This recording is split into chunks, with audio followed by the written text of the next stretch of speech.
Австралиското министерство за интеграција и гранична заштита ги сумира правичните ефекти од новата листа на професии за тековната 2017 година.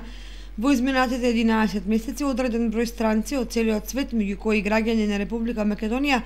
аплицираа и добија виза за работа во земјата на кенгурите и веќе се дел од работниот систем. Потребно е да се знае дека за да се замине во Австралија потребна е работна виза, односно виза за постојан престој за стручни работници, привремена виза во трајање од 4 години со која работниците би работеле во одредено подрачје за да може да аплицираат за постојана виза, привремена виза за дипломирани кои може да останат да живеат и работат во Австралија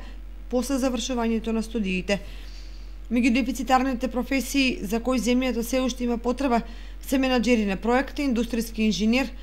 инженери за агрокултура, биомедицински инженер, наутички архитекти, шумари, ветеринари, наставници, киропрактичари, педијатри, невролози, ревматолози, лекари, хирурзи, медицински сестри, ѕидари, столари, електричари, социјални работници, психотерапевти и така натаму. Поопатените знаат како и колку се работи во Австралија, какви се платите, но и трошоците за живот, и бидејќи се работи за максимално сериозно и значајно прашање за секој поединец или семејство,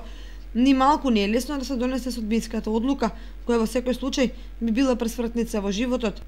лична и семејна за идните генерации. На крајот од 2017 година и стартот на 2018 многумина сериозно ќе се замислат која опција ќе одберат, бидејќи се работи за суштински дилеми значајни за кариерата и животот.